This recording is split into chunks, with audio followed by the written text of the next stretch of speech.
I've given up hard.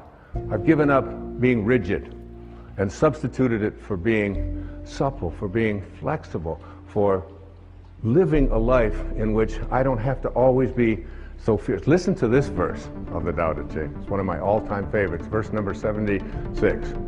A man is born gentle and weak.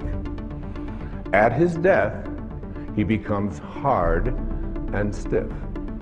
All things, including the grass and the trees, are soft and pliable in life, dry and brittle in death.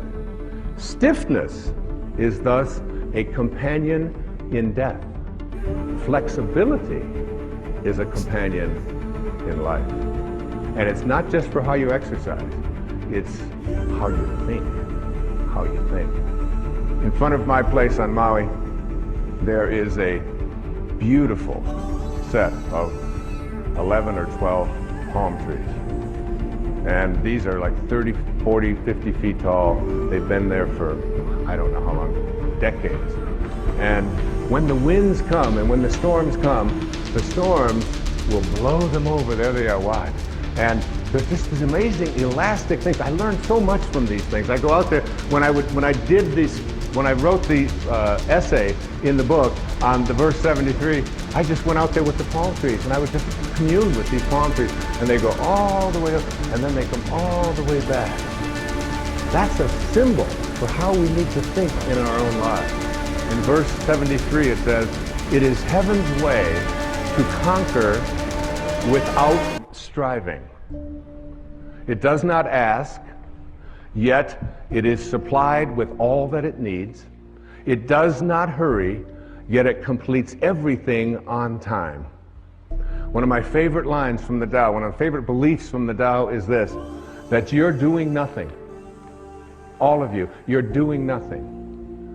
You're just being done. Just like you were the first 9 months of your life. You think you're out there and you're making this happen and you're making that happen and you've got all these rigid things and you have to apply your life this way. You're not doing anything any more than you were having your fingernails show up when they were supposed to. And look at you, look at all of you, look around, you know, it's like, you know, what held it in yesterday, you know? I don't know, I'm not doing anything. They fall out and they don't fall out no matter how hard I try to keep them in there. Finally, my kid said, "Give it up, give it up."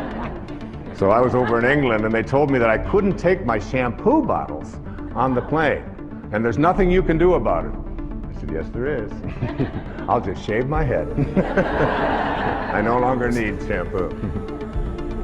Okay, so we want to move from stiffness to flexibility. The next thought that I'd like to see us change, that the Tao taught me so much, was living by interfering, to shift that to living by not interfering. Do you know that every one of your children have the anchor of the universe located within them? And that Khalil Gibran, this is a paraphrase, he said, "Your children are not your children. They are the products of life's longing for itself. They come through you, but not for you. They're not there for you. So what are you doing interfering in their lives?" Now, I'm not talking about letting them play out in the traffic or play at the edge of a swimming pool if they don't know how to swim. I'm not talking about that.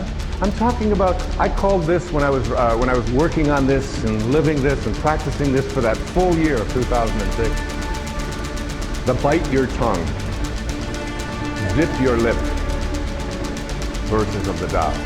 Verse 29 of the Tao. Do you think you can take over the universe and improve it?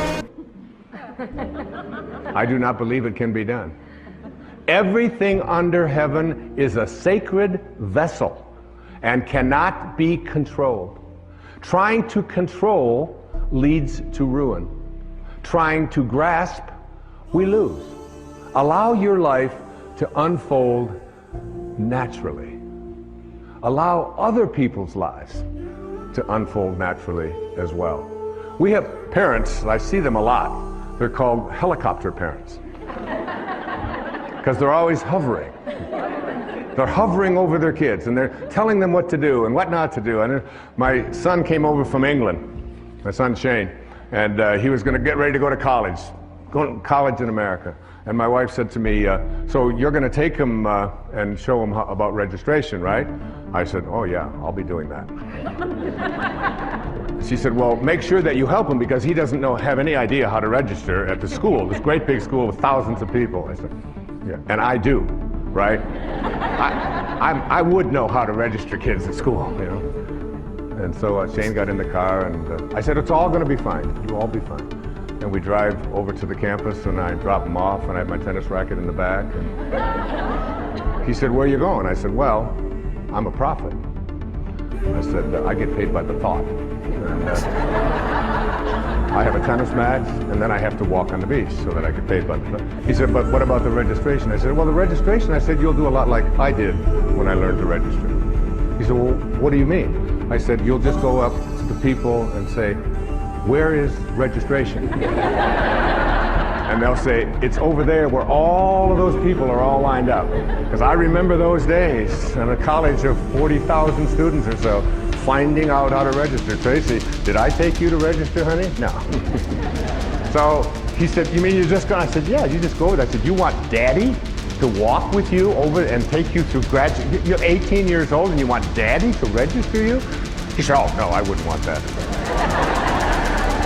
So we got home at the end of the evening. When I got back home, and my wife had said to me, she said, "Did you help Shane at registration?"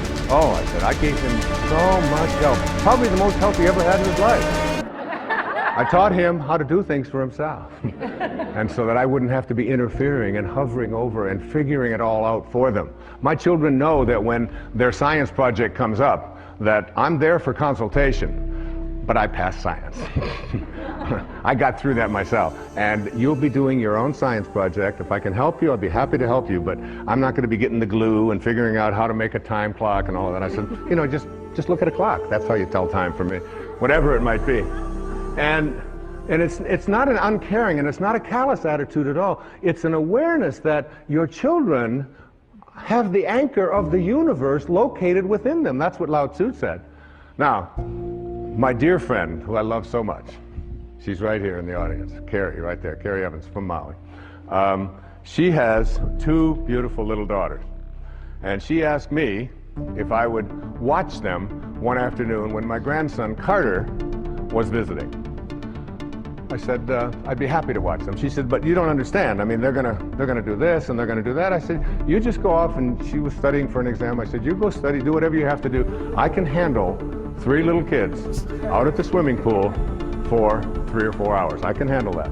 So she went off, very nervous, gave me lists, told me what to do, what they might say, what they might not say. And then if she says, now if Kylie says this, you tell Kylie, and if Kamiley says it was Kylie, Kamiley, and Carter. All right? So they go out there, and right here, there's a little pool over here, a little swimming pool.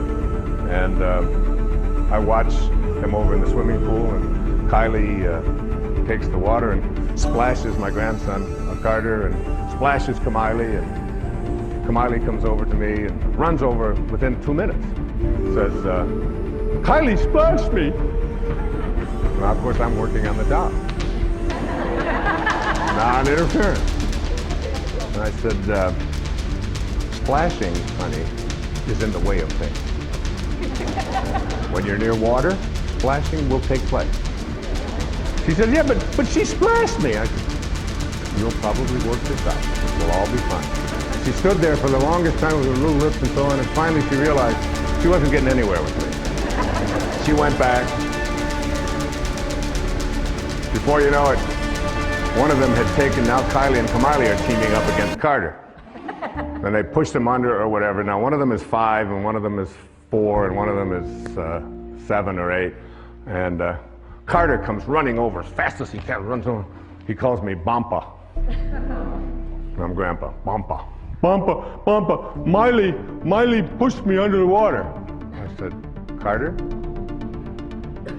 I'm a Taoist master. But Bampa, she pushed me. She put me under the water. I said, You'll just have to work this one out, Carter. I'm a Taoist master. This went on all for the first hour or so. But I noticed as I was less interfering and less interfering that they were working it out. They tried again after a few times. They'd come over and they wanted this and they wanted one push and wanted that. But each time when I let them know that I was watching and making sure they were safe, but I wasn't going to interfere. I wasn't going to resolve it. I wasn't going to settle their disputes for them. I wasn't going to be a helicopter parent, even for an afternoon. And the way that it resolved itself was they have the anchor of the universe within them. They have a nature. They know what to do. One of my favorite things always to say to my children when there's a conflict is, you know what the right thing to do is. What do you think? You know. You have it in your heart. You are a divine being. They all know that. I've said those words to them over and over again. You'll figure it out. You'll work it out. Not I'm going to interfere. I'm going to tell them what to do. You can practice this so many places, so many ways in your life, particularly as parents, even in business. It's very important in businesses to allow the people to say at the end of the day, right out of the Tao, oh, we did that ourselves. We did it ourselves.